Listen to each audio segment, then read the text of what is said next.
The following presentation is a part of the National Heavy Boxing League's 10th season, celebrating 10 years of the premier level of heavy boxing in the Team Fortress 2 community, and a final send-off as the NHBL closes after its 10th season.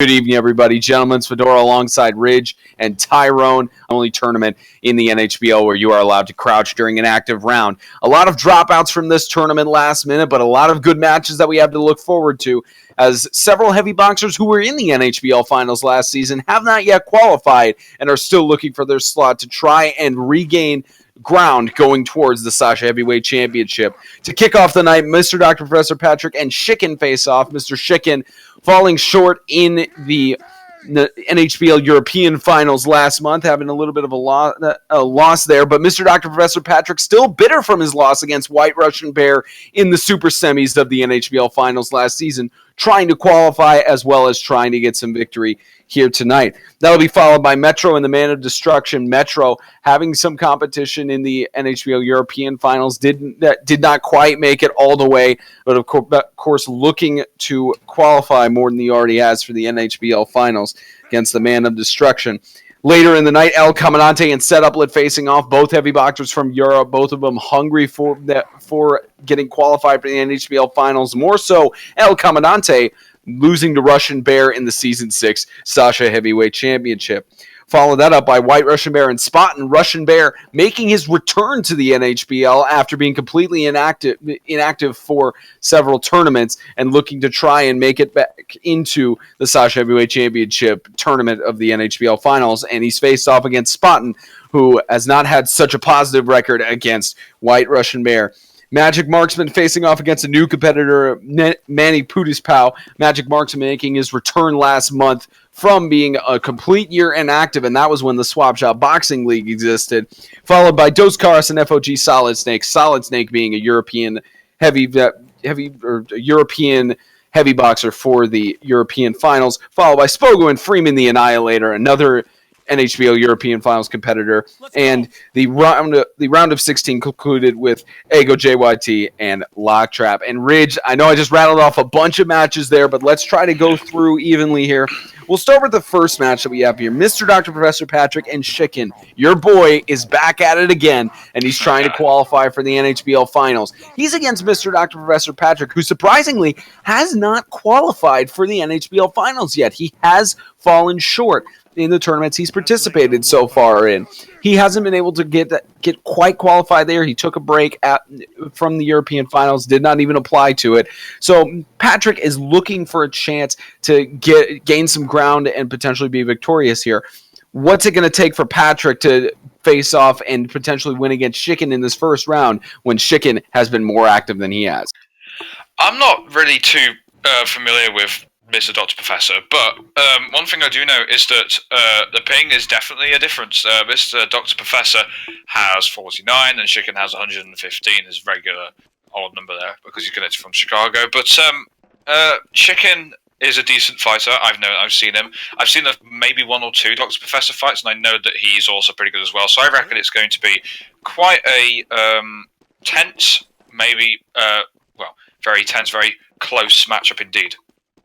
Yeah, the former Australian champion for the Swap Shop Boxing League looking to gain some victory against one of the high contenders for the Heavy Fight Club. Then we look at the next match between Metro and Man of Destruction. Man of Destruction did participate, I believe, back in the Boxing Day Classic or maybe one of the earlier tournaments, so he's looking to potentially get some ground there. But Metro is an active heavy boxer, especially for the league, has been around since Season 2. He's still looking to have some glory as well. What does the Frenchman got to do to get a victory here? Well, Metro is the established man here. Man of Destruction is, you can say, the underdog here in this scenario. It's probably going to be like a David versus Goliath story, or Retro is going to dominate. I'm not entirely too sure because it can swing either way. But I feel like Metro can I feel like this tournament can act as a sort of major confidence booster for him, because if he can get rid of Man of Destruction early in these early rounds and he can rattle himself up, he's going to do very, very well.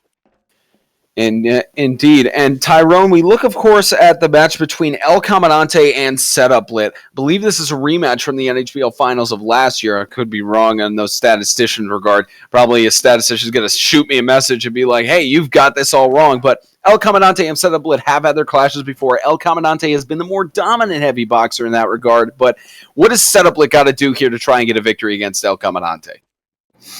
El Comandante is a great fighter. Simply, I believe, has way more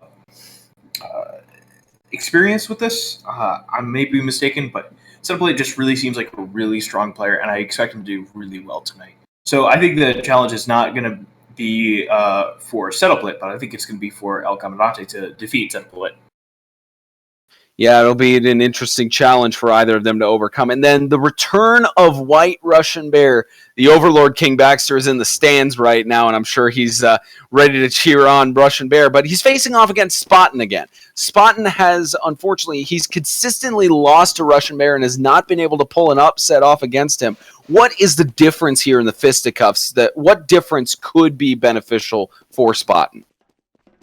Well, for Spaten, he can crouch. I'm not sure that crouching would be a viable strategy because it mainly just slows you down and makes you an idle target. Again, taking time to get into the crouch and out of the crouch, but it might disorient the enemy just enough that you can get hidden and take advantage of their disorientation. Yeah, and as we get to the warm-up rounds, we're going to have to see some in-depth strategies of what they're going to start doing. Yeah, both heavy boxers are well contended in the NHBL, looking to get some more victories than they already have. Of course, Spaten trying to get out of that losing streak against Russian Bear. Rich, of course, we look at the next matches, Dos Caras and FOG Solid Snake. Solid Snake was a good contender in the NHBL European Finals. I believe he lost in the first or second round. He actually lost in the first round to Magic Marksman, if I'm recalling correctly. So he's at least has a little bit more of somewhat of a chance here because he's on the opposite bracket of Magic Marksman, so he has a chance to make a name for himself against Dos Caras. But, you know, Dos Caras has boxed a little bit in the NHBL before. He hasn't had as much chance to shine, I would say. But both these heavy boxers looking to make their name. Oh yeah, definitely. This, you know, it's tournaments like this that, you know, they do get this chance to make a name for themselves as the one to go. Well, actually, the winner of this actually does go on to fight either White Russian Bear or Spaten, which are two big names. So getting in the ring with those two big names itself is going to be a massive, you know, step up for them, I reckon. But this tournament will probably act as a sort of confidence booster, definitely. Yeah, and you look, of course, there's a match before that's occurring is the Magic Marksman and Manny Pudispao. Now, Manny Pudispao has not boxed in a single tournament this season. He's completely new, pulled in at the last minute, but the Magic Marksman is looking for revenge after losing that super semi about a few weeks ago against Retro, looking to try and qualify for the NHBL Finals, but also to make a name for himself. What's it going to take for Manny to actually, you know, kind of take a stronghold or potentially give Marksman a run for his money? It will take a lot of focusing, a lot of motivationalness inside of his head, and a lot of you know, rigor and stuff like that. But no offense, Manny, but it is going to be a bit of a. It is going to be. There's a lot of pressure on him here, a lot of pressure, and I don't want that to throw him off, but. Yeah, he's going to need to pull something out of his hat here if he wants to win. It's going to be interesting to see how he competes. And, of course, Magic Marksman and Manny Pudispao taking place, followed by Dos Caras, FOG Solid Snake. And then Tyrone, after that, we have Spogo and Freeman the Annihilator. This could be a competition of ping, but this could also be a competition of skill. Because Spogo participated in the European Finals. He didn't. Yeah, I believe he maybe made it past the first round, or maybe lost by a close contention there. Actually, I believe he made it even further. Of course, again, somebody in the statistician booth is going to be yelling at me off broadcast here. But Freeman the Annihilator has not been around for a little bit. Of course, Spogo you're right. He did make it to the semis, and he lost to Viking 34. He got swept. So Spogo is facing off against Freeman the Annihilator, who has not participated in a while. I'm pretty sure he's not qualified for the NHBL Finals yet, but he's at least hungry enough to get that qualification. What's it going to take for him against Spogo, who's had at least more recent boxing experience? It's going to take quite getting used to your ping. I'm playing. My ping is jumping around between 50 to 200, so my ping is not as stable as I hope some of these boxes are. So you're going to have to get used to that kind of ping difference between not total. It's probably going to be about 300 ping. And I think that these players are about evenly matched, although Spogo does have more recent, of course, as you mentioned, experience. It just matches. So it's going to be an interesting fight. I'm very familiar with Freeman. I think he's a really good boxer. Both of these heavy boxers ready to go, just waiting on their mandatory warm-up rounds to occur. And we'll see how they box here. Now, again, we talk about Mr. Dr. Professor Patrick here, Tyrone. I'll get actually Ridge's word on Chicken here, but we talk about Patrick. He's really hungry to get back into the NHBL finals. He hasn't qualified yet. He has to make it at least to the super semis to have a chance to qualify at it. How hungry is he to get back into this, especially with the losses he's had so far in the season? I would say he's pretty hungry. Losing it a couple of times might rub a little salt in the wound, but might incentivize you to get better, so you never know. Again, these warm-up rounds are very interesting.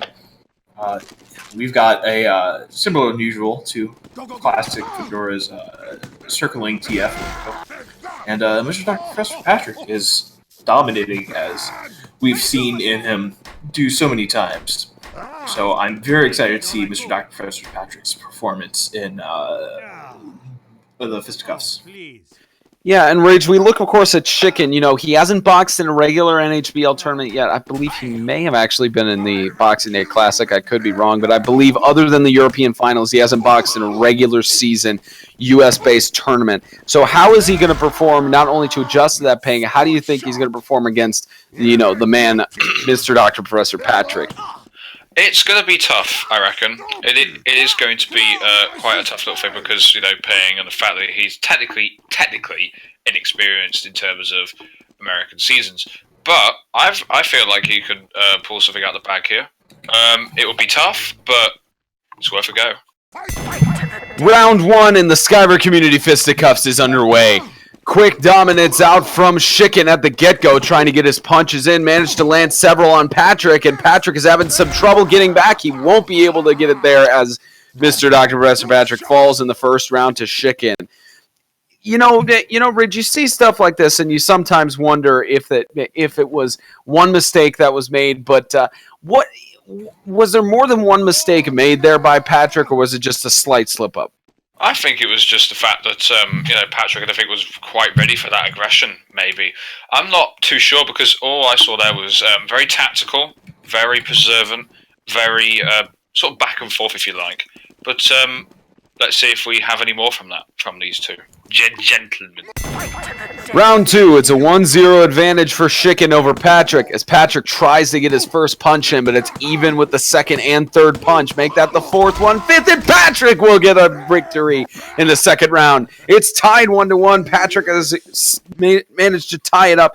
One round and win here, Tyrone. What is it that Patrick changed from the first round? Look at you, tiny, itty-bitty man running from somewhere.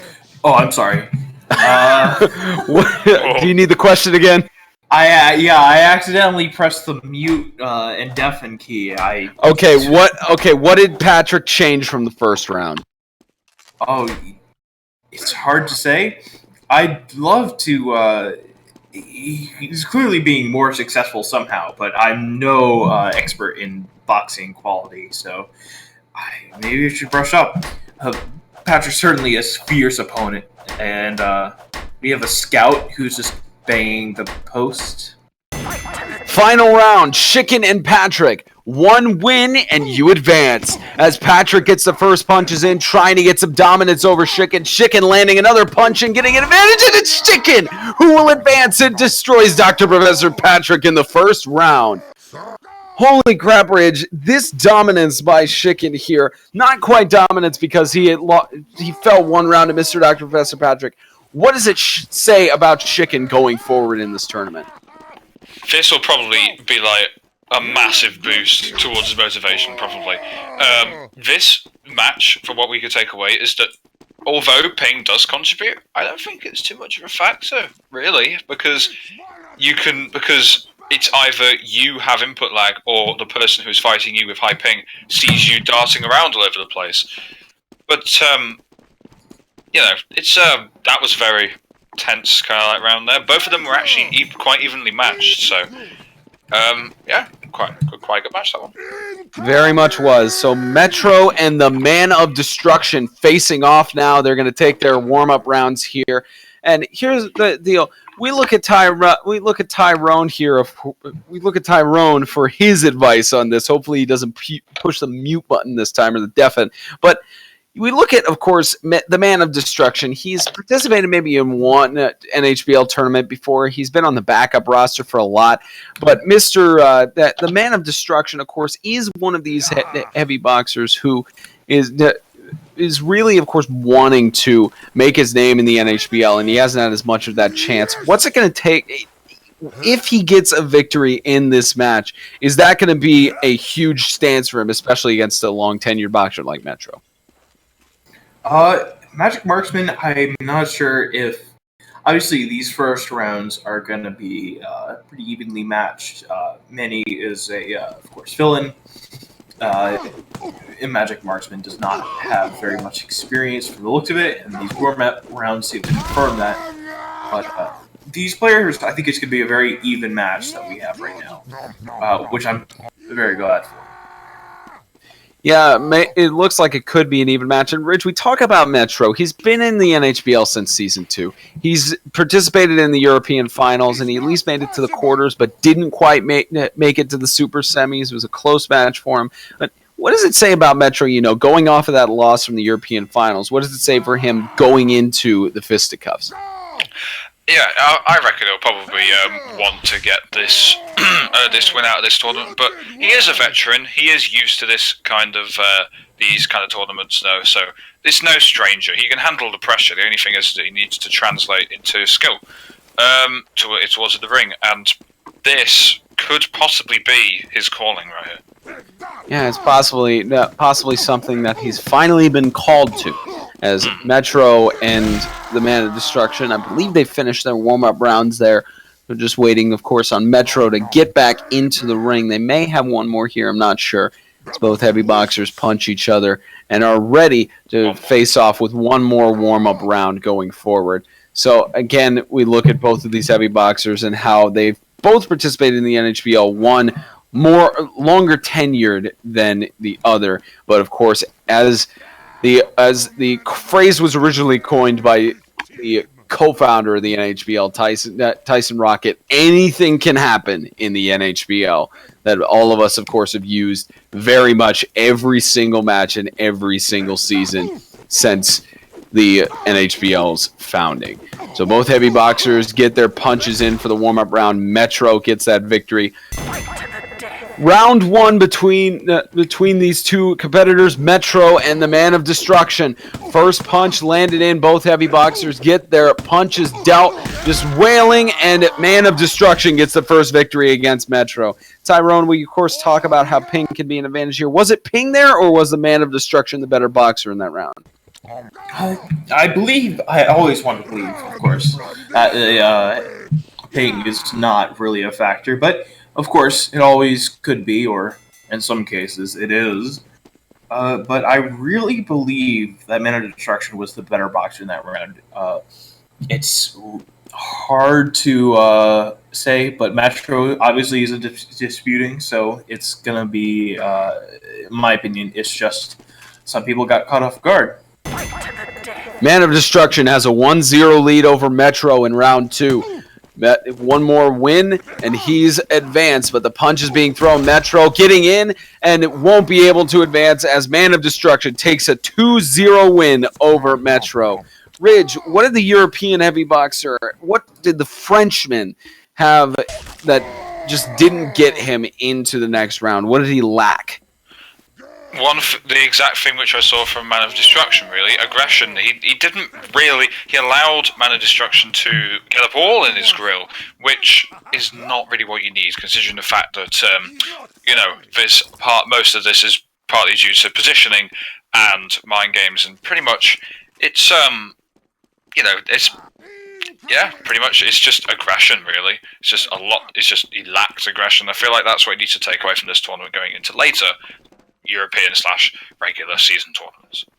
Yeah, we'll see how it is going forward. So the mandatory warm-up rounds occurring here. Mr. Setuplet, unfortunately, offline, so his match has been officially considered a forfeit in his regard. So we have a heavy boxer replacing him, Danger Boy, one of the tenured heavy boxers of the NHBL, who has placed in the top 4 in the last several tournaments. Back in the Clash, the Nova TF Clash, he managed to get 4th place. Of course, and you look, of course, at the Boxing Day Classic. He didn't participate in that, but I believe that he had 2nd place back in the Backyard Brawl. If I can actually look and see what the results are on that, so my statistician doesn't yell at me off camera. Yes, Danger Boy lost to Viking 34 in the final of the Backyard Brawl. So Danger Boy, he hasn't been active since the Nova TF Clash, to my knowledge. I believe he may have participated in the Boxing Day Classic, but he didn't make the Final 4. So ever since he lost to Viking 34, he seemed to go in kind of a slump here, Tyrone. He hasn't been able to quite get up to the top there. What's it going to take for him to, get out of that slump, especially against El Comandante? Well, it's going to take a lot of determination. El Comandante is a very good player, in my opinion. Danger Boy is also a pretty good player, but I don't think Danger Boy quite measures up to El Comandante, just due to his recent slump. He's going to take maybe some caffeine, perk himself up, and really work on hitting those punches. I think that's what's important here. I think that's what's going to net him in the round. Yeah, and of course, it seems a little bit discrediting Danger Boy there, but you have to discredit El Comandante as well. He lost in the first round of the European Finals to Retro, who went on to win the entire tournament and become the Natasha Heavyweight Champion. So, but of course, El Comandante and Danger Boy are both in their slumps as of now, Ridge. So what's it going to take for El Comandante to get out of his? Yeah, in terms of his results, he has been a little bit lacking, but I reckon this will probably be a sort of time where he thinks to himself, right, I've got another chance here to get myself into the biggest tournament of the calendar, if he hasn't already. So I can now finally get this mindset on. But this is going to be a pretty interesting game, to say the least. El Comandante and Danger Boy, both aggressive from their corners. First punch thrown in, both heavy boxers even it out. Punches being thrown down to 1, and Comandante gets the first round. So Danger Boy looking like he's trying to get out of his slump there, but will take 1 round fall into El Comandante. What is El Comandante doing right, Tyrone? That's a hard question. Obviously, he's not hitting his... He's got his movement down, that's for sure. 1-0 advantage for Comandante over Danger Boy. This Danger Boy getting his punches in, trying to oust El Comandante here, and it looks like he has a 1-punch advantage trying to get it in, as El Comandante will take the 2-0 sweep against Danger Boy and advance to the next round. Ridge, we talked, of course, both of these heavy boxers having their slump. Danger Boy, at least as of now, it looks like he's having more of a slump than El Comandante, but Of course, it looked like in those rounds that El Comandante was just a better boxer. Oh yeah, well, from the first thing, it looks like Danger Boy has a dispute. But yes, he did get the dispute in time for it. So we're gonna, of course, hear from here once Danger Boy gets it sorted out. The referee Bonk Nicholson will hear the announcement of what the dispute is. Danger Boy has filed a dispute. We will look at it and we will get back to you once we figure it out. After the reviewing of the dispute, we could not find any successful evidence to claim the dispute. Therefore, the match is over. This match, everybody is looking forward to see again. It's always a classic, even though it's been dominant for one heavy boxer for the past several matches. the return of the reigning Sasha Heavyweight Champion, White Russian Bear, facing off against Spaten. So both of these heavy boxers ready to give it their all, as I believe there's one heavy boxer missing right now. I believe Russian Bear is there. He is. He's wearing the unusual he won back in June of 2017 and is ready to give it his all, wearing the belt as well. Tyrone, obviously the overlord of the White Russian Bear fan club, self-proclaimed King Baxter is completely fangirling right now in the stands. But does he have any? Is he potentially celebrating early because of Russian Bear being inactive in Season 7 up to this point? Oh, I don't know. I can't get into staff politics, man. Staff politics? That's not politics.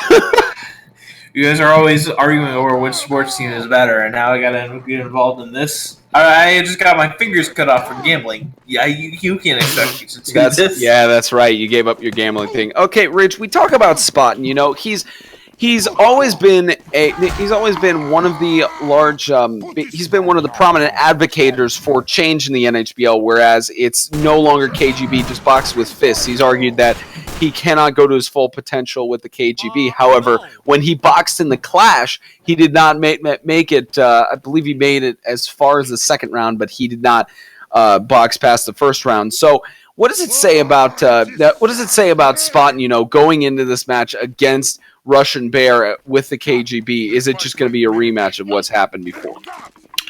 Well, I personally feel like no matter what weapon these guys are using, it's still going to be an entertaining show. Both of these two are established members of Red Russian Bear, being the most established out of most people, if not all people, right now in the NHBL. But in terms of match star power, in terms of match, both of these two have the ability to win over each other tonight. It's a shame that this isn't a quarter-final match or a semi-final match, even a grand final, but, you know, a best of three is better than nothing at all.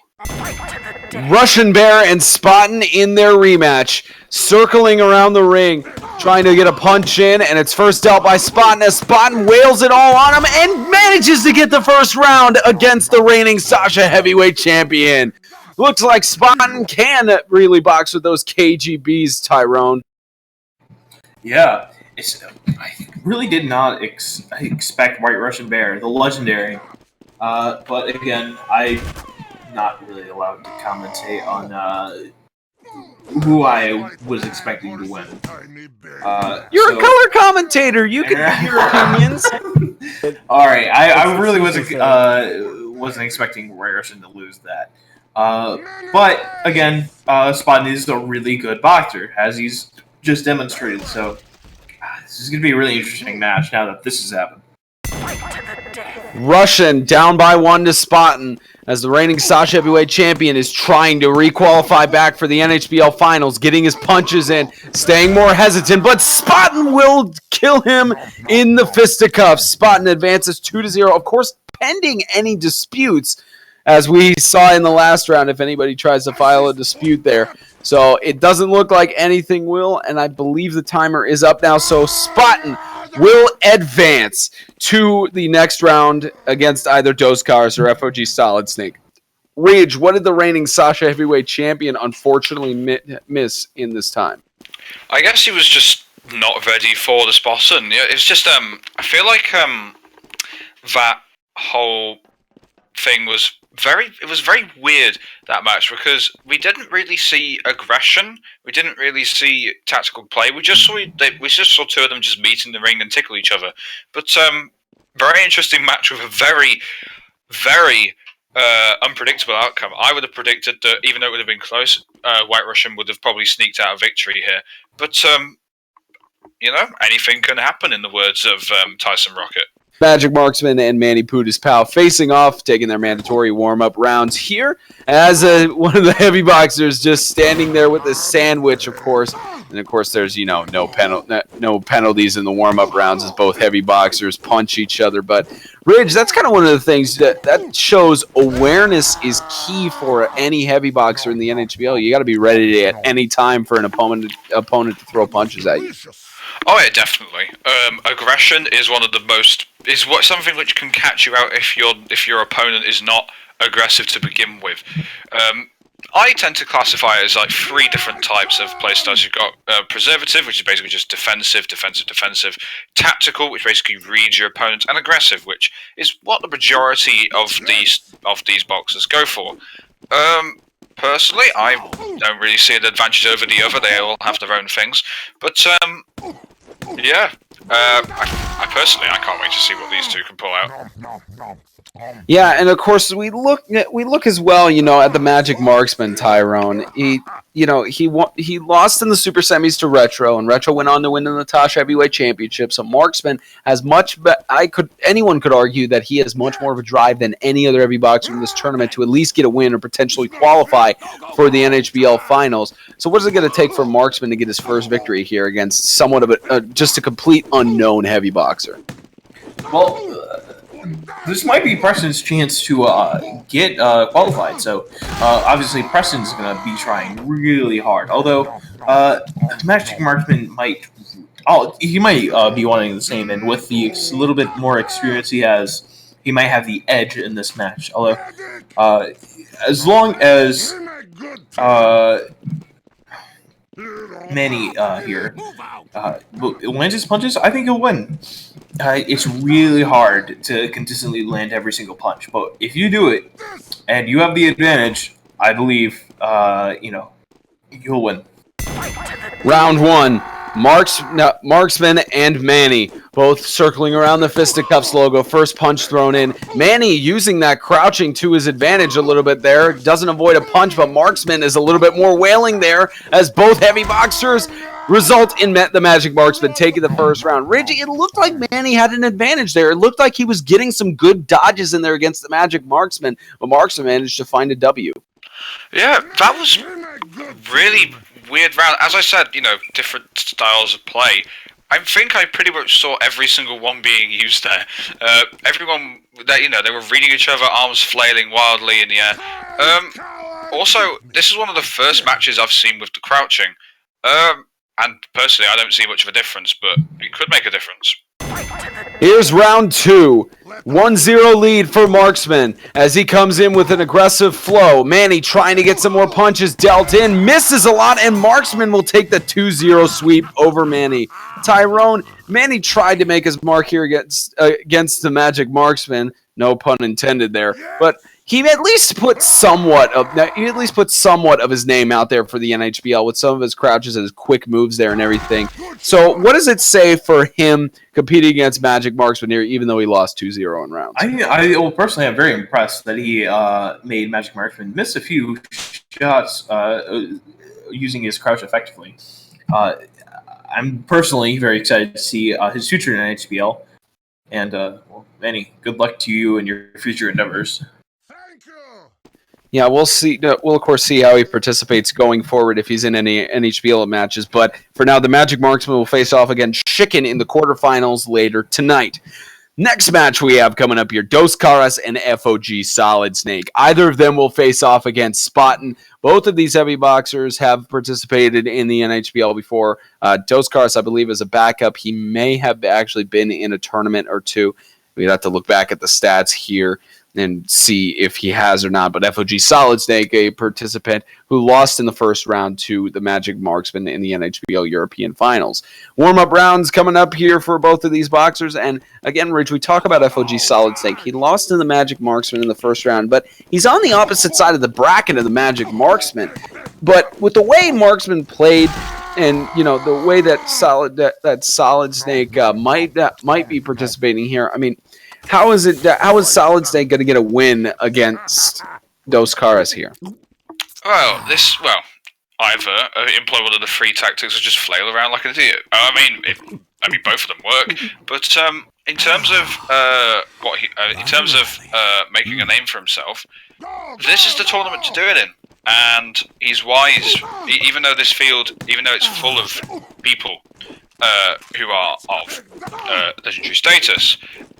for example, Spartan and whatnot, he's, this is a good tournament to make your name in. So, we'll just have to wait and see. Yeah, we'll see how they perform there. And then it looks like Solid Snake has gotten a 2-0 lead here in the warm-up rounds, even though he's on European ping. But Tyrone, we talk a lot about how both that ping, at least it can matter and it can't matter in both regards. But what does it say for, Solid Snake coming in here so far, winning 2 warm-up rounds on 130 ping, but against Dos Caras with 47? How is he getting those that 2-0 lead? How is he dominating Dos Caras in these warm-up rounds? He's adjusted. He's zeroed in. Fear him. You got anything else to say? No. Men should run when they see this man. Man, just losing his words there. Dos Caras and FOG Solid Snake. An immediate charge right off the bat from Solid Snake. It looks like Dos Caras a little bit more conservative with the strategy is now. There's more movement from both heavy boxers, but a really aggressive move by Solid Snake at the beginning as both heavy boxers get their punches evenly, trying to get one in, and Solid Snake will take the first round. Ridge, that first aggressive move by Solid Snake, was that an intimidation factor for him to get an advantage? Oh, yeah, definitely, yeah. I feel like Dos Caras tried to, you saw him sidestepping, you saw him trying to measure him up there. I think that was just trying to, voice crack there. I think that was him trying to, sort of match up to him in the sort of sense. Because you've always got to look intimidating, despite the fact that you're being swabbed all over. But, interesting, tactics there from Solid Snake. 1-0 advantage for Solid Snake. Quick charge again by Mr. Snake as Dos Caras is trying to be a little bit more conservative and wait until Solid Snake comes in. Both punches being thrown. Solid Snake managing to get some more in there, but it looks like it's back even with Caras. Maybe down to 1 punch per boxer as Dos Caras will get the second round. Tyrone, that... Oh, yes, that's right. Dos Caras used to do that when he participated in a few tournaments ago. I remember that. But Tyrone, we saw how Dos Caras did there. That was legitimately the call I made there. I would say was fairly accurate. Of that, Dos Caras was waiting for Solid Snake to come in so that he could punch him. Yeah, he was very good at using all of his movement techniques, and man, I'm so proud of him. They grow up so fast. What is he, your kid or something? No, he's my money. Final round. Win and you face off against Spaten in the quarterfinals later tonight. Both heavy boxers get their punches in. Both of them trying to get some way and somehow against Spaten in the quarterfinals. Even punches, but Dos Caras will put his way into the quarterfinals. Rage, what is it that Solid Snake, he got the first victory, he came out strong, but what is it that Dos Caras did to revel back and win in the round of 16? Well, first of all, Dos Caras, nice talk, hit me up. Second of all, yeah, we saw in the first round and the second round that, whichever rounds that Dos Caras won, is that we saw that Solid Snake missed a couple of shots there. And I feel like that's what did it. But, it could be just for the fact that he's inexperienced against him, maybe. But now he's facing off against Spaten, and that'll be interesting to see. So I'm looking forward to that round. That game, rather. Yeah, so we see now, as we mentioned, Dos Caras will face Spaten in the quarterfinals later tonight. Ladies, gentlemen, Spogo. Anyways, so Spogo and Freeman the Annihilator facing off in this next match here. As mentioned by one of my statisticians here, I believe a rematch from the Boxing Day Classic from about, I think, Season 6. The Yeti has emerged from the heavy boxer down in there. From I believe Freeman the Annihilator just unleashing the inner beast. So both of these heavy boxers facing off, and then my statistician looks like he said he messed up there. It's not a rematch, but I believe both of them have faced off in the past. I'm not sure, but we of course look at Spogo here, Ridge. Both of these heavy boxers of course, have the capability. They've been in the NHBL before plenty of times. Spogo more so before he moved from North America to Europe, which he actually moved a few months before the NHBL finals and had to drop out of it because of that. But Spogo, of course, was in the European finals. He made it to the semis and lost to Viking 34. He's just like Marksman. He has more motivation than most of the boxers in this tournament to get a W. Yeah, I've seen Spogo fight in several matches now, and I can say that he is a strong-ish contender here to qualify for the big one. But in terms of him being, I think, a Euro person, yeah, definitely, 140 ping. It isn't ideal, this 140 ping, but as I've said, ping doesn't always matter. We saw his Chicken's match against Mr. Doctor Professor Degree Doctor Mr. Professor Doctor. Yeah, so this could be an interesting matchup to say the least. Yeah, it's going to be interesting, and of course, we look at Freeman the Annihilator here, Tyrone. I believe it was back, and I believe he has participated. I think season 6 was when he got second place in one of the tournaments, or maybe third or fourth. And he's participated a little bit in NHBL affairs, but he has not. It was the Boxing Day Classic. It looks like he's participated before. He lost to Spaten, but you look, of course, at how he participated in that last tournament. What does Freeman the Annihilator got to do? Especially whoever wins this match is going to face El Comandante. What does Freeman the Annihilator got to do? Well, El Comandante, in my opinion, is a really good fighter, but of course, Freeman, I'm not so familiar with, so I can't really commentate on what might happen or what challenges Freeman might face. Of course, they have the warm-up round, so he does have a chance to adapt. Hopefully, he adapts well enough to win. Oh my goodness. One of the more interesting referee approaches as Spogo and Freeman the Annihilator punch each other recklessly, trying to find a way to get to the next round, but first they got to get 2-round victories, and Freeman will take the first one over Spogo. Ridge, we look at that. How did Spogo lose that first round to Freeman? I think it was actually quite a surprising round. There is one thing though. I've put my mind to it now. Freeman had a lot more aggression, so either Spogo goes a lot more defensive and tries to bait him into punches, or he goes outright ape and just destroys him with aggression. But I don't know.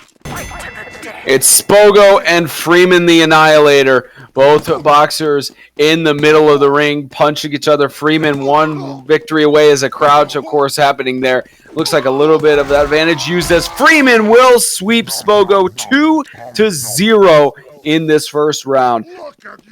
Tyrone, what is it that Freeman the Annihilator did correct to be able to advance against El Comandante? Dispute apparently was something about 2 hits.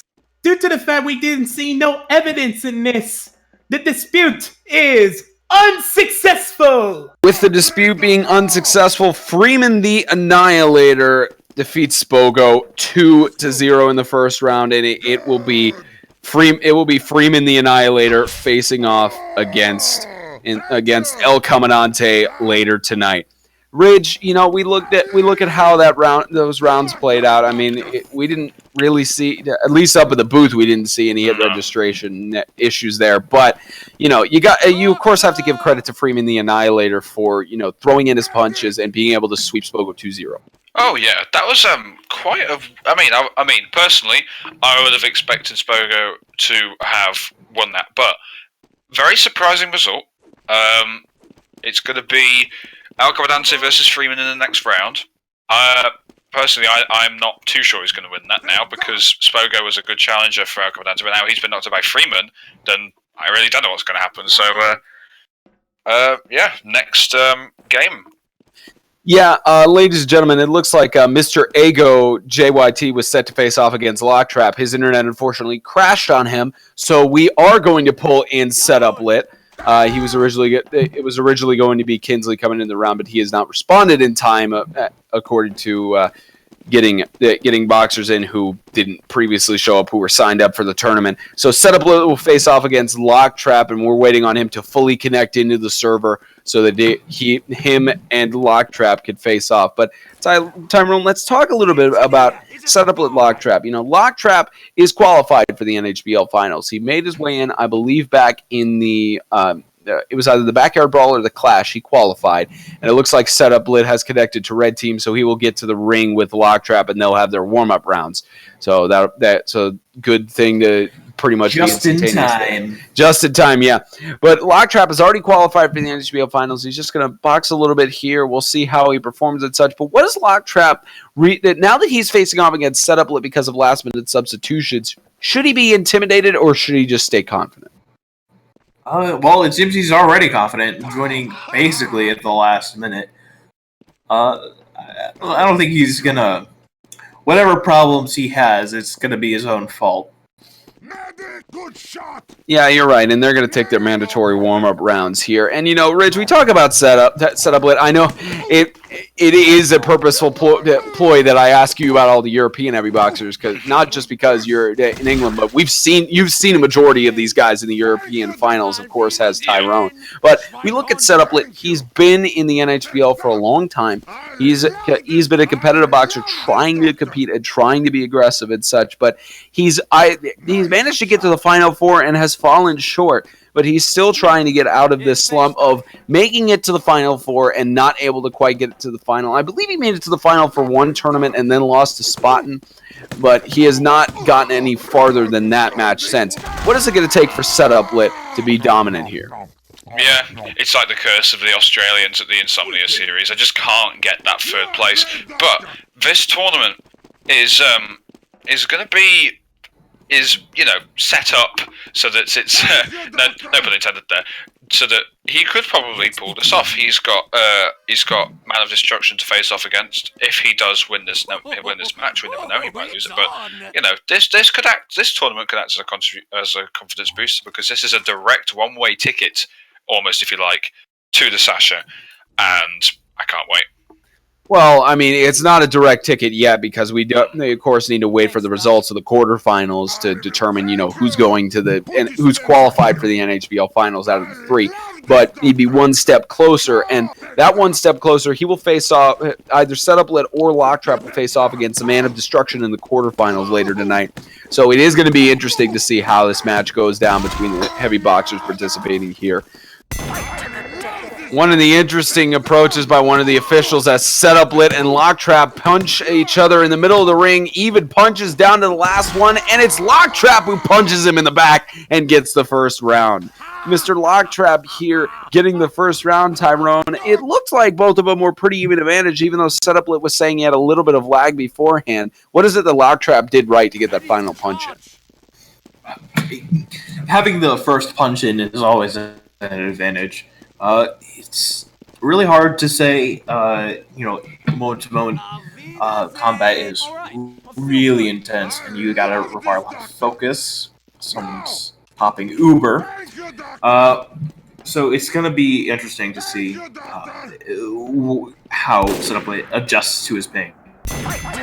1-0 lead for Locktrap over Setup Lit, as Locktrap is getting a little bit more aggressive here, just trying to pressure Setup Lit, but Setup Lit's not having any of it as both heavy boxers keep punching each other. It's Setup Lit who takes the second round.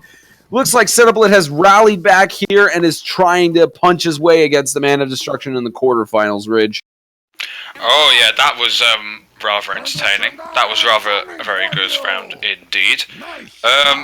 Not really much I've considered hasn't really been said by me, but so third and final round. Good luck to both of them. Here's the final round. Setup Lit and Locktrap trying to punch their way closer to the quarterfinals. Punches being thrown. Locktrap keeping his aggression and punches his way in. Pending any disputes, Locktrap will take the victory 2-1. We'll see if Setup Lit does anything here. And I believe the timer will wind its way down. No dispute, and Locktrap takes the victory 2-1. He'll face off against the Man of Destruction. Tyrone, what is it that Setup Lit has to think about going into the next tournament to try and qualify for the NHBL finals? I believe his well, of course, but his options are running out to qualify. But I believe this is one of the last few times he could have used to qualify. Of course, Locktrap winning was very surprising, to say the least. Chicken and the Magic Marks have been facing off in the first of 4 quarterfinals occurring tonight. Warm-up rounds going on here, Ridge. We saw how both of them performed. Chicken pulling off the upset against Mr. Dr. Professor Patrick, and the Magic Marksman sweeping the newcomer Manny Pooties Pow. Let's talk first about your boy Chicken. He participated in the European finals. He made it to the quarterfinals here. Is he going to fall in the quarterfinals here, or is the Magic Marksman susceptible to Chicken's moves? Well, as we have seen from past tournaments with Chicken or Met games, he has won against some major names. As far as I remember, he has won against White Russian Bear. He's now won against Mr. Dr. Professor, Mr. Dr. Professor Patrick, Mr. Dr. Professor. And he's also won a couple of matches against sort of lesser known-ish stars, I think. But this one is definitely going to be a bit of a step up for him in terms of playing here, because he's playing on high ping. It doesn't always matter, but it kind of does this kind of. And Magic Marksman, an established name, so it could go either way here. It really could go either way. Yeah, and we also talk about the Magic Marks with Tyrone.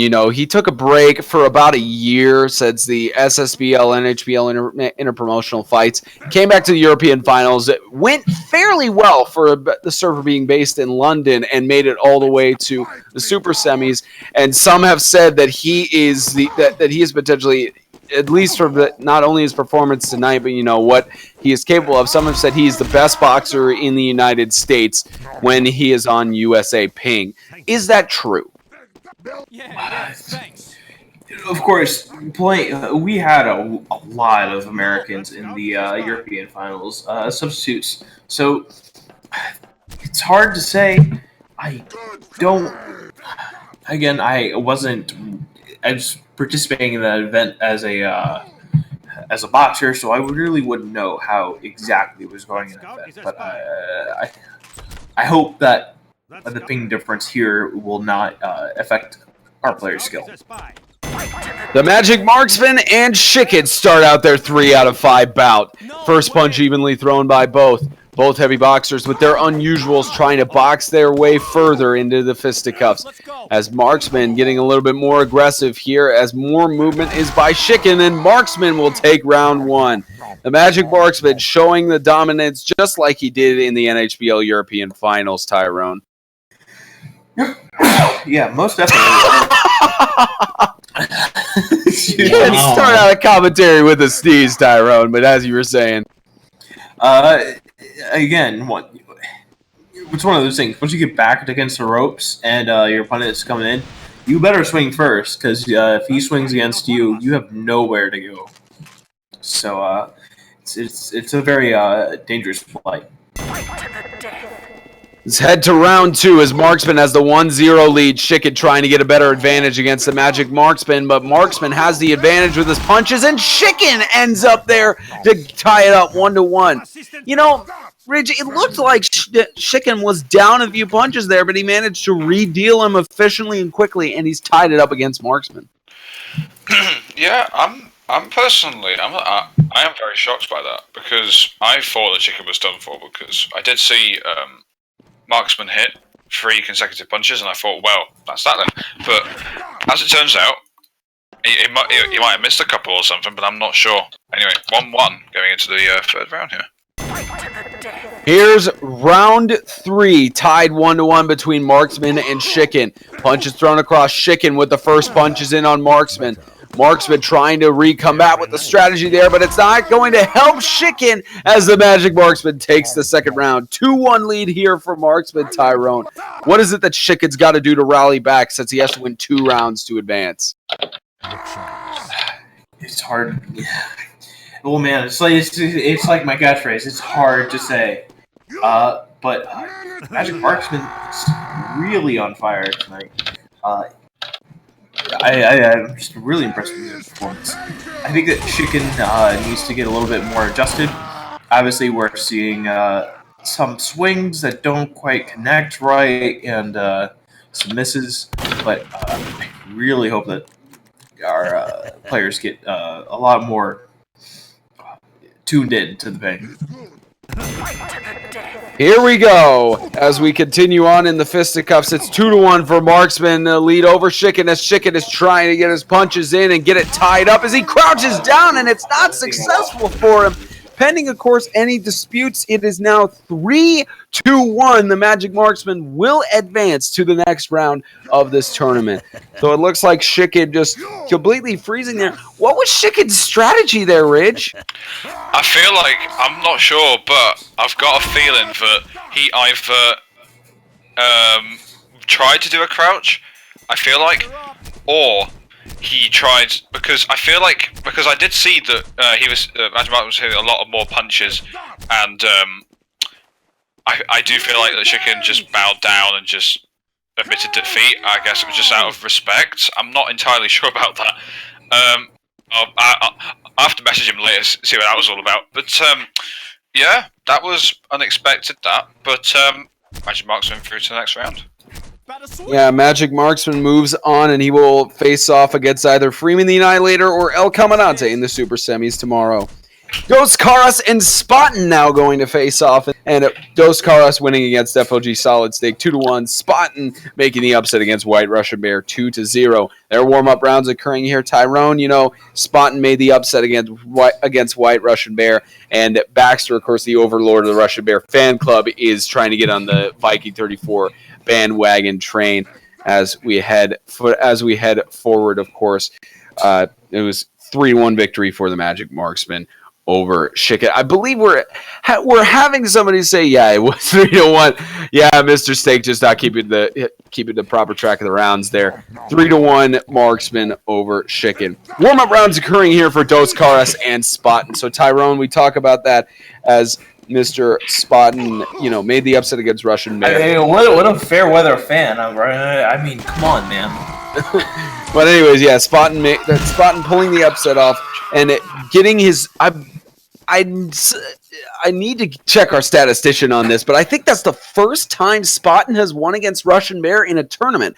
I could be wrong, but I think that is actually correct. I believe that's the first time Spaten has beaten Russian Bear at any point in his career. So that's a huge motivational factor for Spaten going forward. Excuse me, that's like the third time, my dude? Do you have statistical proof of that on the bracket, Spaten? Well, look at it.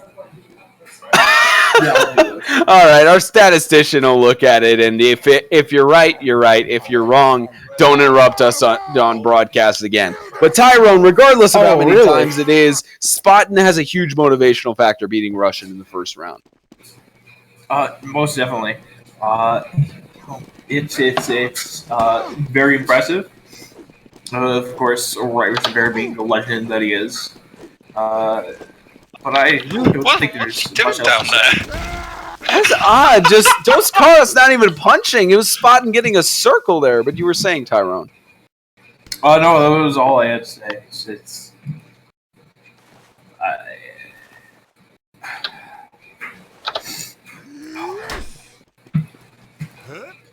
All right, well, she's not having anything there. Ridge, it's interesting to see what happened there. What is it that Dos Caras, he pulled off the upset. He not necessarily pulled off the upset. I know, it's doing the same thing. They're both just spinning around the ring. What kind of mating ritual is this? Oh, my goodness. It's a dance-off! Oh, my goodness. But, anyways, we look at this Ridge. Dos Caras beat FOG Solid Snake 2-1 in the first round. What does he got to do to beat Spaten? Well, it is a very big underdog versus big dog Roman Reigns, big dog story. It's I reckon that he's going to need something like a hell of a lot of motivation here. But upsets have happened before. Personally, I'm not expecting one, but they can happen. And knowing Dos Caras probably will happen, but we'll have to find out. Dos Caras and Spaten facing off. Dos Caras a little bit more hesitant in his corner of the ring as both heavy boxers are trying to deal their punches in. Spaten a little bit more aggressive, but it will be Dos Caras who will take the first round over Spaten. You know, Tyrone, you see how that round went. What did you take from Dos Caras' strategy? It's a very interesting one. Let's just say that. Man, we got to get you some caffeine in your system, man. You're running dry at this point. Spaten has a... But we have a dispute. Spaten is saying that Dos Caras was just in the corner and he ran up to him and punched him, but it made the sound and no connect. So the dispute was that he hit him and it made the sound, but it did not register. That dispute will be failed. Here's round 2 as Dos Caras leads Spaten 1-0. Spaten keeping his more aggression here as he tries to get a punch in. Manages to get one there as both punches are being thrown.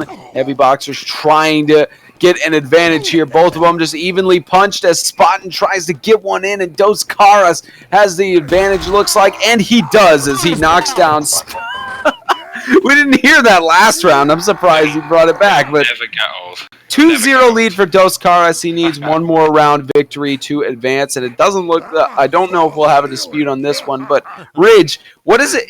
Spaten will have to win 3 rounds in a row to advance. What has he got to do to be able to make that a reality? He's just got to be able to get around the fact that Dos Caras is a bit of a weird character when it comes to strategy. But it's kind of like this thing where you have 2 teams, one's very good at playing the other, and yet this new underdog team comes along and this biggest established name can't deal with them because they haven't played them before. I feel like this is the same sort of situation. They're not really experienced with each other, they don't really know too much about each other, so the Spaten can't really cope. But, well, he might make it back in a free and make an upset. We'll have to wait and see. 2-0 lead for Dos Caras over Spaten, as Spaten laying his punches in, trying to get a quick aggressive strategy, and there's a punch again, and Dos Caras with an almost instant sweep, as it's a 3-0 victory for Mr. Dos Caras, unless there's pending any disputes, of course. Not seeing anything yet, and I believe the timer is up at this point. So Dos Caras, the 15 seconds are up. 3-0. Dos Caras will advance to the super semis tomorrow night. You know, this is not what we expected, Tyrone. We thought Spaten would at least put up a better fight against Dos Caras. Very nice. I believe he was trying. Dos Caras is just really, really performing. Although, you've got to consider, when you perform, the key to being a good player is performing well consistently. Dos Caras winning this round against Spot Dodge is not... well, he has won these. He's got to do well consistently for him to be really considered a good player.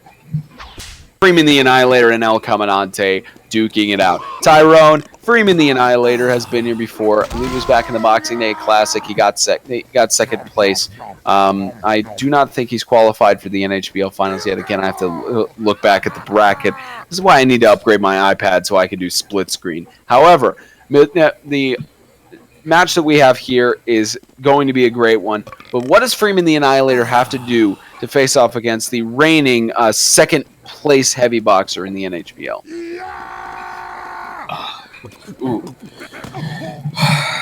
El Comandante is a really tough opponent. Freeman the Annihilator, although he is, from what I've seen, very skilled and knows what he's doing. As he wins this, as El Comandante wins this first warm-up round, it's taken up an interesting shape. Yeah, they both. Oh, okay. Your mic cut out there. Go ahead. I was saying it appears that Yeti is starting to adjust to the ping difference. That's what I was trying to say. Yeah, of course, the ping difference does have a big factor in there. But Rich, you know, El Comandante, he's a motivated boxer as well. He's taken some loss. He took a loss early on in the European Finals last month, and he took a loss in the Sasha Heavyweight Championship last year. he has more motivation to get into the NHBL finals, as well as more motivation going forward to try and become an NHBL champion. What's he got? But of course, he's got to win this round to even have a chance to qualify. But what's he got to do to beat Freeman? Well, I have seen him. Well, something that some of our viewers might not know. El Comandante has boxed in my little league, and I know what he's like. He's a very capable boxer. In terms of this match against this relative new-ish kind of ish-comer, I think. Well, definitely an upsetter. He's pretty decent. Personally, I genuinely can't tell who's going to win this one. So. Yeah. Freeman the Annihilator and El Comandante begin as they both are a little bit more hesitant in their corners, trying to lead one on to give a little bit of a, I guess, a facade as Comandante freezes a little bit there. You know, Rich, we've seen this sort of strategy before from El Comandante. Oh yeah, definitely. Yeah, he will try and try and bait his opponents into it there. And El Comandante freezing there Freeman freezing there as Comandante gets the first round. Wondering if we're going to get any dispute here from Freeman on that one. We'll see if the timer, and there is a dispute. Yeah, it looked like there was lag there, but of course they have to go through due process with the dispute. Even though from our perspective it did look fully obvious, they of course have to go through the formal dispute process. So dispute apparently is because he froze during the match. We have seen a freeze there, and so you could say the dispute was successful! Mr. Retro trying to rickroll us over the chat as we head into the reset first round. Both of these heavy boxers, as I looked, have not qualified for the NHBL finals yet, but are looking to qualify as of now. Comandante taking his freezing strategy there, Tyrone. What is his intimidation attempt here? Oh, we're seeing a intense standoff, glancing blows and really trying to trick the opponent into swinging but missing. And it doesn't work there as Freeman gets the first round, pending, of course, any disputes. And, you know, Freeman the Annihilator, as he registered it, currently as his name is Seal. But, Ridge, we look at how that is. Why did El Comandante's strategy not work there of just minimal movements? I feel like that was actually Freeman that did that, but whoever it was that did it I guess it was just the latter half of that match was very interesting because remember what I said about the different styles of play, sizing each other up? That was the most methodical match I have ever seen other than a HFC match. That one round literally went on for a full minute. I wanted to die. Now it looks like a WWE man is trying to be an official here, and his name is not John Cena, as it's a 1-0 lead for Freeman over El Comandante. Both heavy boxers trying to get their punches in, but it looks like they haven't punched yet here, Ridge. They get their punches in there as they deal each other their aggressive punches, and Comandante will take the second round there. So Comandante is keeping it balanced. Oh yeah, definitely. This is actually more even than I thought it was going to be. Both of these two are sizing each other up, rotating around each other in beautiful grace and uniformity. Yeah, very interesting game so far. Both of them sizing each other up.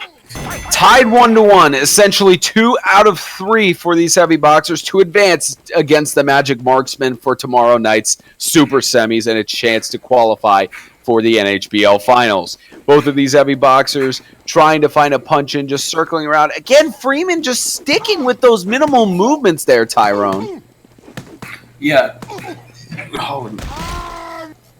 These men know what to do in terms of staying back and not being aggressive. It's a very impressive play by both of them, and it's a privilege to appreciate the skill that these men have. It's round 4. Freeman the Annihilator leads 2-1. Comandante has to win 2 to advance.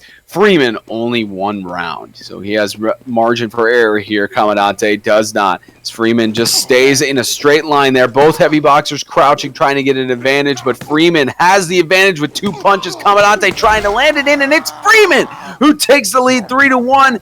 Not just takes the lead, but takes the round. Pending any disputes, he will face off against the Magic Marksman tomorrow night.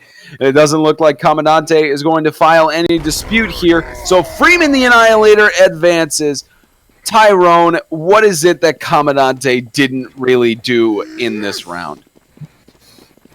Commandante, both these players really know how to lay back, but I think that once you go into the strike, you really gotta hit it, and it might just be my ping shooting up and down like a roller coaster, but it really felt like there were some punches that should have hit or somebody missed. But it's gonna be interesting to see how the bracket ends up now that we have.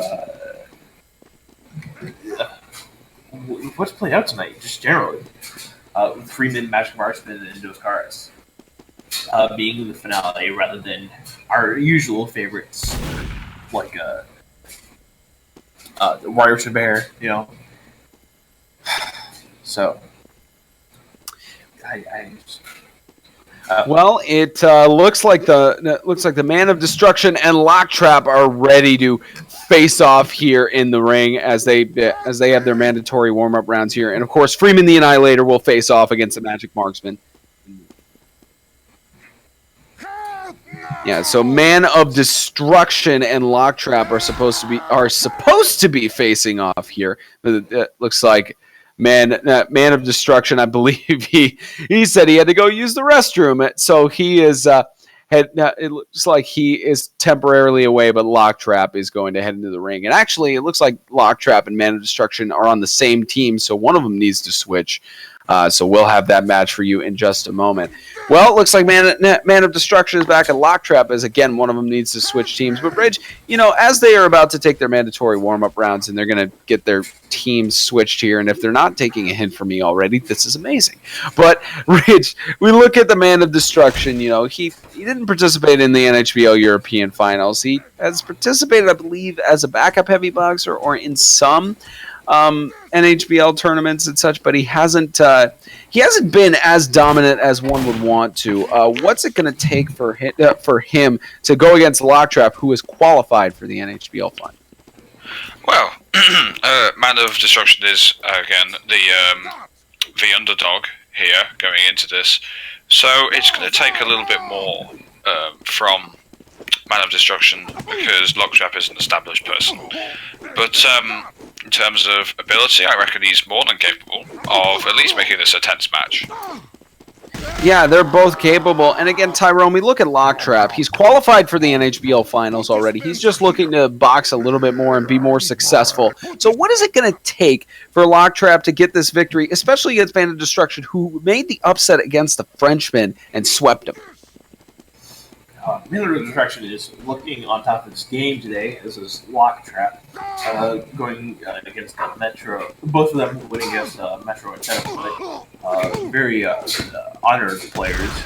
So it's going to be interesting to see Locktrap winning the second warm-up round, I believe. Or was that the first? Yeah, so these players are going to have to adjust. It appears that Locktrap might have the advantage. But of course, I always root for the underdog, Man of Destruction. Yeah, both of these heavy boxers, again, yeah, you always root for the underdog. I think pretty much anybody roots for any underdogs that we see, especially with the story of White Russian Bear in his first season in the NHBL. He's a rookie in that regard. Here's round one, Man of Destruction and Locktrap trying to box against Dos Caras in the super semis, depending on who wins in here. As Man of Destruction, just a fast-paced round all around. Man of Destruction gets the first round over Locktrap. What is it that Man of Destruction did there, Ridge? I guess he just kind of led into the overall strategy of aggression. It did look like that he was a little bit more dominant than Locktrap was, but Locktrap could always counter it. One of the key things of being a heavy boxer is adapting playstyles. So we'll get to see what happens in the next round.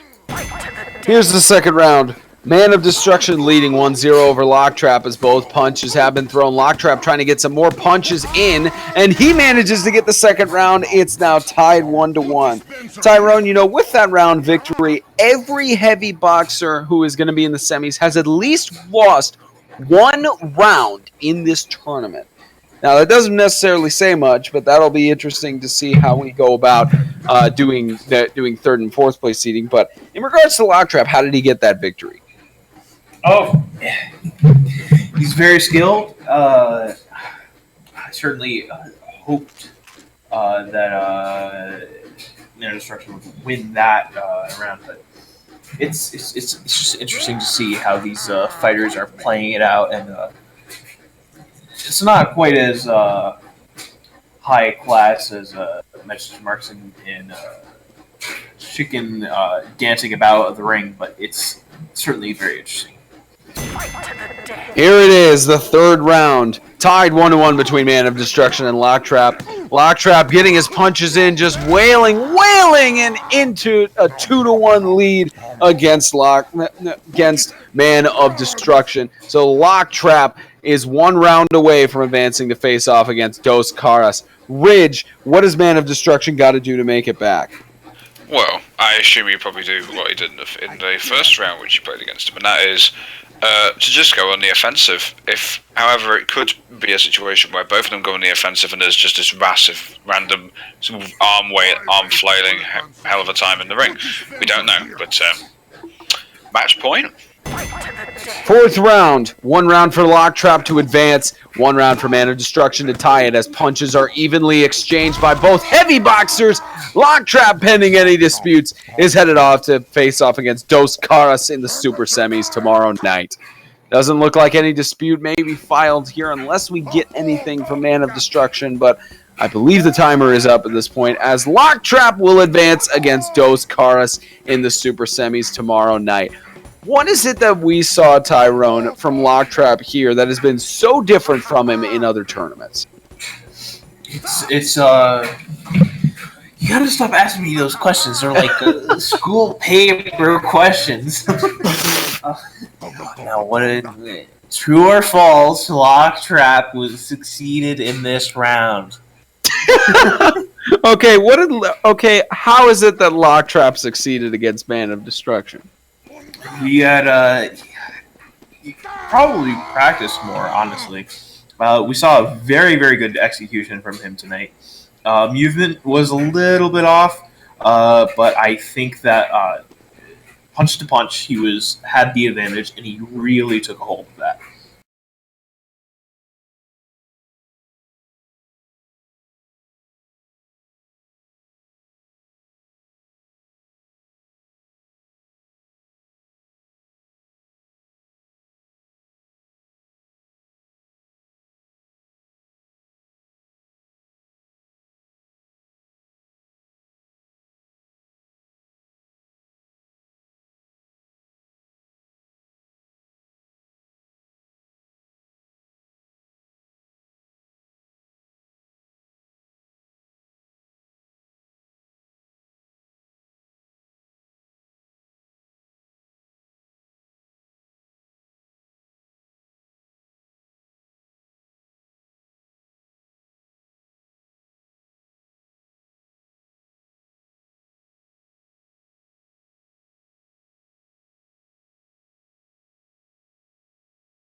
Stream audio is down. Pardon me? Okay. Can the stream hear us? Okay. I think they can hear us now. Good. Sick fuck. Okay, good. I love having this stuff. Okay. Well, Clayface, let me ask you this though. Though Freeman the Annihilator has gotten this far, I would say his route there has been a bit easier. not to say that it was easy to begin with. You know, Spogo, who was pretty dominant in the NHBL European finals. The European finals. Yes, I can't talk. And I get to El Comandante, who was kind of falling off the wagon as of late. While on the other side of things, Magic Marksman had a very tough fight in Chicken, who what I think was also in the European finals, if I'm not mistaken. He was. Chicken's one of the best boxers based in England as of now. Yes. And so I think Magic. Even though he had that kind of weak thing against Manny Pudispau, whoever that man might be in the original fight, I think Magic Marksman's one win against Shaken is better than Freeman and the Annihilators. Both of those wins. Would you agree with that? Look, no, actually, Comandante is still a very talented boxer. I think he's just kind of falling apart. These guys are fighting, as I said, we're having a massive European, takeover here, man. Those guys are fighting with... I told you he'd say something European. I told you. Plus, they're fighting with 100-plus ping, man, every time they get into this server. So they're not really having the fair advantage. But, El Comandante is certainly no easy task. That is one thing, though. You can't say that. As is Spogo. Hell, third place in the European finals. That's nothing to sneeze at. All right, round one is underway. Freeman smacking Penny to begin with. Got a warm up there, and he gets lit up immediately. Both men trading blows now. It looks like Marksman's got a huge advantage. Freeman takes one back, but I don't think it's going to matter, and Magic Marksman takes home round one. All right, Gonzo. Freeman the Annihilator looked very uncomfortable in that first round. Do you think the frame rate issues are still playing an effect here? Might be. We try to do a little bit of accommodating by our opponent removing it, but I doubt it's going to do very much. We'll see what happens here. He may have to just get over it and try to figure out a strategy so that way he doesn't get a punch minutes after just seeing it. Round two now underway. Both men coming to the center of the ring here. Freeman taking an odd approach here, staying in his quarter. Freeman gets a punch up there, though. He's just got to finish out strong here, and he's got to win. Now he's going to miss there. Now they're all tied up again. Both men trading blows once again. They are down to the final punch here, and Freeman misses a very tough display there at the end. Clayface. Freeman missing that final punch and going down 0-2. He had the advantage, but he crashed. Crouching isn't really giving them an advantage in this fight. I feel like the crouching is actually disadvantaging a boxer in these matches. I have never seen so far in this tournament a boxer who has crouched in the active round to win the fight. It's just strange. Absolutely insane. Yeah. All right, round three is now underway. Marksman a little eager to get that one out, throwing a punch just for luck there. Freeman misses wildly with that one. Both men trading off blows in the center of the ring. He misses again, and now Marksman is up 2-1. Now he's up 3-1. He's up 4-1. He's got one more punch. Freeman's coming back, but it doesn't matter. Magic Marksman takes it home. Now he's up 3-0. Mindless Gonzo. Freeman's down 3-0 here. He's got to make a comeback. He's got to win out. What's he got to do to make this comeback? Perform a god-forsaken miracle. It's not playing well in his favor, and it's not even going to be a good... If he can perform a miracle, that will probably be a shocker for the rest of us. But as it seems, with how the odds are stacked against him, and even the unusual effects affecting his screen and his gameplay, I doubt it. Round four underway here. Freeman going to give it their all. Both men stalling out here in the middle of the ring. Very interesting strategy. And Freeman baited him in. He's up 2 punches now. Freeman, if he can finish strong, he's going to win a round here. He misses that's very good. Ends. Oh, man. Holy hell. Very, very, very disappointing there. Clayface here is going to go get an interview with our man, the victor down in there, that being the Magic Marksman. Let's talk to Gonzo real quick. Gonzo, Freeman the Annihilator had it, and he dropped it. I feel like he got into his own head there, and he told himself he wasn't going to be able to win it, and he didn't win it. What do you think happened there? He probably saw what I saw. He saw that he wasn't going to be able to overcome the obstacles that are pretty much already in play. He tried his best trying to lure seal into a trap. But after that, Brady got a little hasty, a little bit cocky, and it cost him. Alrighty, after I got absolutely belted by Marksman about 20 seconds ago, I'm back with him now. Well done, the Magic Marksman. A clean sweep 4-0 victory. How do you feel? I feel pretty good. It was very expected. You know, that was some serious domination. Especially a guy like Freeman, you know, he's performed great over the last couple tournaments, you know, in Season 6. How do you feel about heading into the final against either Dos Carlos or Locktrap? Honestly, what I'm thinking is you can be in as many tournaments as you want. It doesn't make you good. That's my personal opinion. And whoever comes out on top in the next match, it truly, to me, it doesn't matter. Let me ask you this as well. Now, you're taking on Spottin as well on February 17th with 200 plus ping. Do you think you have the advantage in that match because of your recent European finals performance? Honestly, I'm going to say what I said long ago in our very first match. It doesn't matter. He is simply a pawn to a king. Oh, the trash talk from the Magic. And it's brilliant to say that what he can do is truly unbelievable. Yeah, well, the Magic Marksman, we will see you in the NHBL final. So we'll see you next round, of course, in the Fisticuffs final. We are getting the practice rounds underway for Dos Caras and Locktrap, and while that is happening, we're going to continue talking about these guys because, again, we all know nothing but talking. Anyways, Clayface, let's talk a little bit to you here. Locktrap is quickly making a name for himself as one of the best in the NHBL.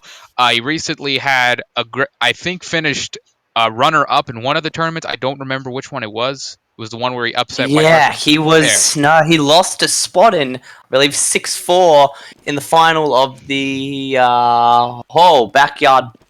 The backyard brawl. No, sorry, the Nova TF Clash. That was when he was, I believe, runner-up in that. He lost that 6-4 to Spottin in the final. Great match. You know, Locktrap, he really proved himself that night. Yeah. Yes, indeed.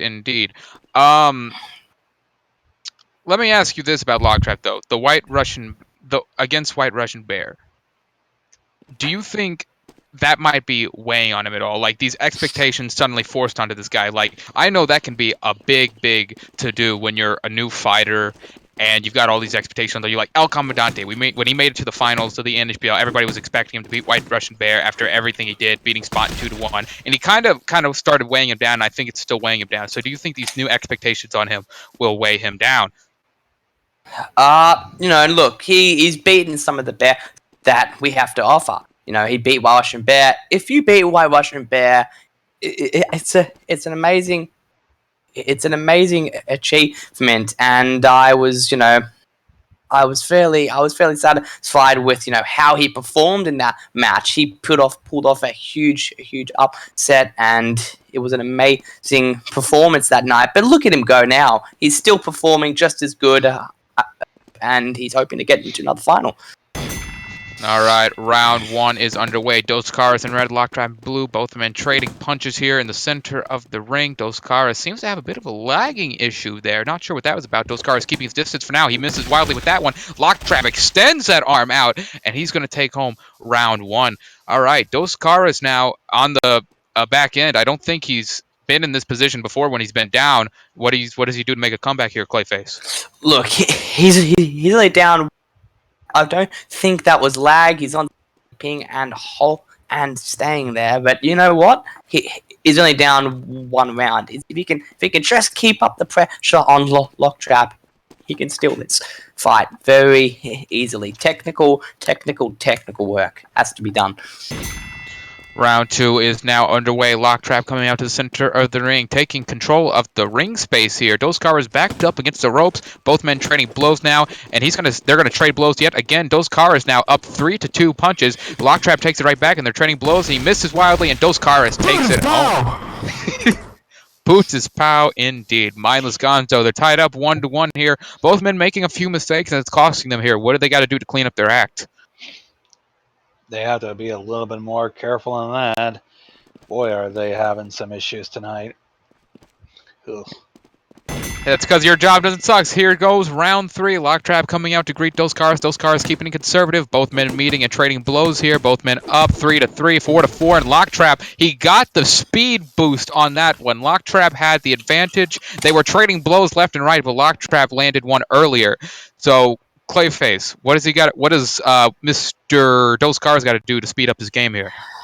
Well, it has to do exactly what he did in that second round. Just hold back a bit, wait for him to push in. Take your time. Sometimes when you take your time in a boxing match and kind of feel it out a bit more, you feel like you have the advantage whenever you get there.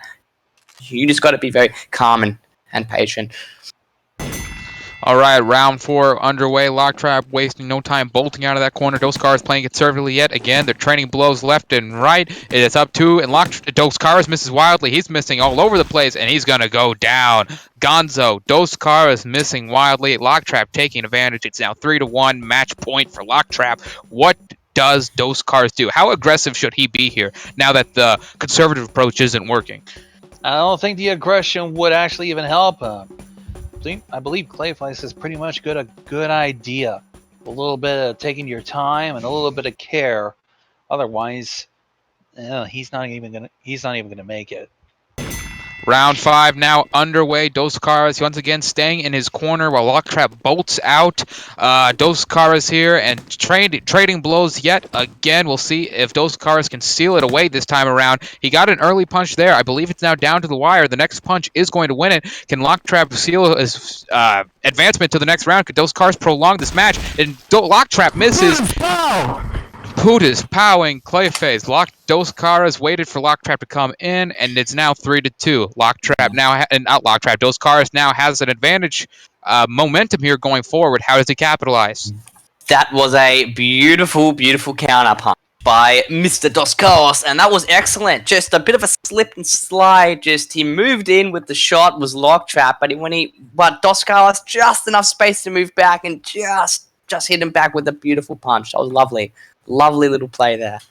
But round 6 is underway regardless here. Locktrap once again bolting out. Seems a lot more aggressive here. He's laying punches left and right, but he's trading blows. And Locktrap is going to get the win, and he is advancing to the finals of the NHBL Fisticuffs. 4-2. Lock wins it all. Dos Caras unprepared for what was to come from Locktrap. And now Mindless Gonzo here, my favorite person in the whole wide world, is going to go down and get an interview with the victor. If he would just no clip out of here, there you go, buddy. And while he does that, Clayface, let me ask you a little bit here. Dos Caras, do you think he played this a little too conservatively for his own good? Because he hid in the corner, and that's how he got the win over Spot yesterday. He utilized that aggressiveness against Spot, but today Locktrap was very prepared for it, and he didn't make a lot of changes to his strategy throughout this fight. So what do you think Dos Caras should have done differently? Well, look, Dos Caras did take 2 rounds of Locktrap. He's a beast. Locktrap is a very talented boxer. He's made a massive impact since he's been here. If I was Dos Caras, I'd be very proud of taking two rounds off him. The only guy who has beaten him was actually Spottin. So it's going to be very interesting to see if the Magic Marksman can even handle Locktrap in the final. That's going to be interesting, eh? Now, Locktrap, going in, was you afraid of losing to Dos Caras, or was he not affected? Was he, what's the right word for it? He's not a worry. Well, no, it's it's a possibility that I could have lost, but I didn't go in there thinking, oh, I'm gonna lose to the guy. I take everyone, no matter who they are, as the same kind of challenge. It's just someone to punch. He did manage to come up and win a victory before your final round. Did that throw you off at all? No, not really. It was just he was getting used to my fighting style. I was getting used to his, and we just went back and forth for a little bit. But in the end, I was able to catch him out with a little more aggression than what he was ready for. The practice rounds are underway for Magic Marksman and Locktrap, and while they do that, we're going to talk more because I know just everybody loves the sound of my voice. Clayface, let's talk to you a little bit here about these two men. Two men you are very well, not infatuated, that would be a wrong term. You know very well because both men come from the European finals, so it's nice to see some European fighters representing in the NHBL tournament, is it not? Well, I'll tell you one thing. This is a very good final week here, man. It's very clean. It looks like a very even.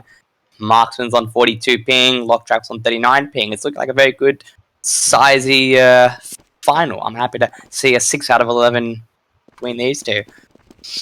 Indeed, indeed. Both men here have climbed a very, very long way. They've had very impressive runs to the tournament thus far, with Locktrap taking down proven veterans, Man of Destruction, Setup Lit, even Dos Caras, who had a resounding spark of intensity in this tournament, and Mr. Magic Marksman taking on even more proven veterans in Shiken, Freeman the Annihilator, and the very new Manny Putis Pau. We probably won't see Manny after this tournament, but that's okay.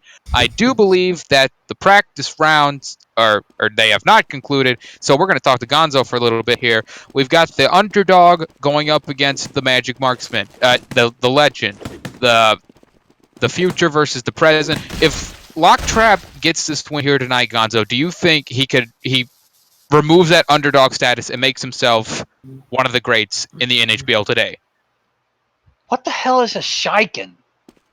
It's a championship boxer. It's also probably Japanese for chicken, I believe. I don't know. Might be, I don't know. Clayface, you're European. What's the translation on chicken? Since when the hell am I European? I don't know. You're the one who's always talking about European people. I thought you know. Come on, Google Translate. Just to make sure where everyone knows I'm from. I'm from Melbourne, Victoria, Australia. About a good 20,000 kilometers away from any part of Europe. Just to make you aware, Bax. You're literally just tougher British people. Come on. Okay. Round one is now underway. Both men coming out free. Marksman throwing a punch and missing. Both men trading off punches. Center of the ring yet again. It looks like it's going to come down to the wire here. Both men at 3 pops apiece. And Locktrap misses wildly and he gives up there. Magic Marksman takes home the first round. Clayface, a bit of uneasiness there from Locktrap to start. But I tell you what, that was a devastating 2-punch combo by the Marksman. Locktrap had no answer for that. Marksman was very quick with the 2-punch combo there, and Locktrap couldn't even hit him back because the second punch was already on its way. It was just devastating. Round 2 is now underway. Both men coming out and throwing punches galore. Magic Marksman missing a few punches there, and he misses a punch there. That's going to be huge. I don't even think he landed a punch there. He's going down. Locktrap takes home the first one. Gonzo, impressive aggression there from Locktrap. Magic Marksman had no answer for it. I thought he would have gone soft because his previous match was a little bit soft considering his opponent kept having some visual lag. And not only that, I imagine he got a little cocky with the initial victory, so he better calm his attitude down, otherwise this is going to cost him this whole tournament. Round 3 is underway as Create begins to lose his voice. Both men coming out and both men missing wildly there. Both men missing again. I think Magic Marksman is now up 2-0. Locktrap is in a very tough spot here. He's going to miss again. Now he's down again. I think Magic Marksman misses, but it's not going to matter. Locktrap loses it. Now 2-1 in Magic Marksman's favor. Clayface. Locktrap looked very sloppy there. I think he went down 3 punches to nothing at one point. It's almost like when they come in to the center of the ring, they're both turning in circles. It's very interesting to watch them. You know, Magic Marksman not having the best time as well. He's missing a few punches. They're both missing quite a few punches in this match. It's not clean on both sides. Round 4 now underway. Locktrap not losing a step. He's charging in. He's giving it all he's got here. He's laying in some punches, and it's going to be Locktrap taking home the next round. Gonzo very, very quick there. Locktrap sealing it away. Do you think he should stay on that aggression? I mean, well, don't you think? How does he stay on that aggression? I would love to know myself. Right now, I'm just taking in a shock of how fast it was. Yeah, that was quick. I believe that was under 8 seconds. I don't know if that's the official time. We'll have to ask our official timekeeper. It's a shame we don't have an official timekeeper. What is this world coming to? All right, round 5 is now underway. Tied up. Both men missing wildly there. Now Magic Marksman is up. Both men still continuing to miss. 5 punches throw, 1 landed. I believe now Locktrap is up, and now Magic Marksman takes it right back. And now Magic Marksman going to work on Locktrap. And it's not going to matter what Locktrap was thinking. Magic Marksman takes home the round. All right, 3-2 now in Magic Marksman's favor. What does he do to seal away the next 3 wins here, Clayface? Just hard fought determination, really. He's got to it's almost like when Locktrap pushes in, he's got to be relaxed. He's got to move back a bit, or even maybe counter the aggression by even being more aggressive himself. Round 6 is now officially underway, and Magic Marksman right out of the gate laying in a punch there. I do believe he is up a punch. Locktrap is going to have to play this conservatively here, and he's got a bit right back, but he takes it right back again. Magic Marksman does. And now Magic Marksman is going to clean up here. Gonzo, Locktrap has not been looking very optimal here. How does he start landing those punches better? Ugh. I wish I knew. He's starting to slip. Eager there, and round 7 is now underway. Locktrap coming out, going from side to side. Magic Marksman throwing some punches, trying to keep his distance. Both men missing wildly, now trading off punches.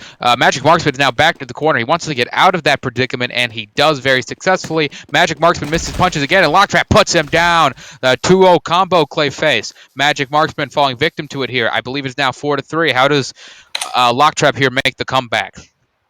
Well, he's got to just keep on pushing him, man. Just keep on pushing him. But Magic Marksman's tough, though, dude. He's a tough warrior. He's tough. I tell you what, though, those counter punches are looking slick. All right, round 8 is underway here. It's coming down to the wire in the Hughes Superdome. Both men trading punches left and right. Locktrap gets one up there. He's now 2 up, and he's going to take it. He ties it back up, Gonzo. It is now 4-4. What does Magic Marksman do to halt the momentum? Locktrap is riding way too much of it right now. Better keep his pace up, otherwise he might lose this, and Marksman will have this signed, sealed, and delivered. Okay, now round 9 is underway here. Locktrap gets a big advantage early here. He's laying punches to left and right, and it looks like he's going to win it here. And Locktrap takes home round 9. Clayface, match point. What's he got to do? Oh, I mean, the nerves are going to be kicking in for Locktrap and the Magic Marksman right now, so they've got to just hold their nerves together, really.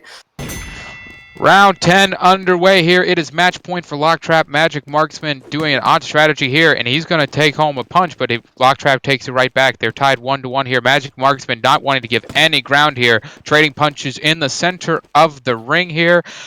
Both men up 2-2. I believe Mr. Locktrap missed that. He misses again. It looks like Magic Marksman is going to tie it up here at 5-5 unless Locktrap can create some kind of magic miracle here. He's not wanting to toggle in, and Magic Marksman going in wildly punching, and he's going to land it. Lovely. Magic Marksman ties it up 5-5.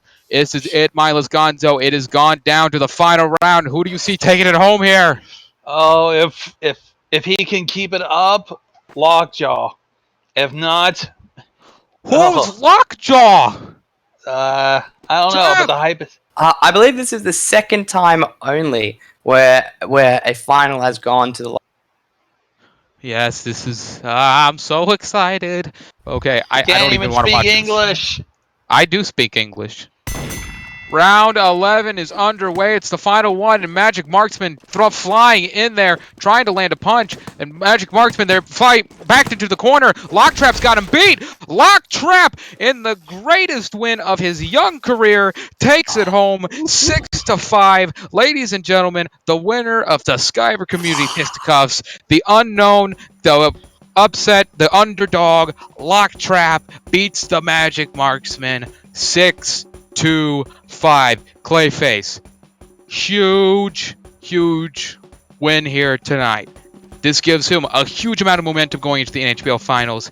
It notches his name a little bit closer to NHBL legend status. how impressed are you with this newcomer? Oh, sorry. Look, I mean, this was a great win for the guy. I mean, this is his first tournament win. He did really well. Oh, he smashed it out the park. Unbelievable match. Indeed. And, okay, Gonzo's gone to take a pee break real quick. Let me ask you another question here real quick. Magic Marksman. He has come back here. He has done very exceptional thus far. He's got himself a spot in the NHBL tournament. Though he lost tonight, are you still impressed with what Magic Marksman has been able to accomplish in his return to the fighting? Clay? Oh, I'm back again. Yes. I'll tell you what though, Locktrap, he's performing well. This is his first. This is a major breakthrough win. This is like winning a little tournament before he can win the full Grand Slam. And I think it's fantastic. It's fantastic to see a new guy win it. It's fantastic to see somebody new win a tournament. That's why we had 100+ applicants put their name through to see new competitors win tournaments.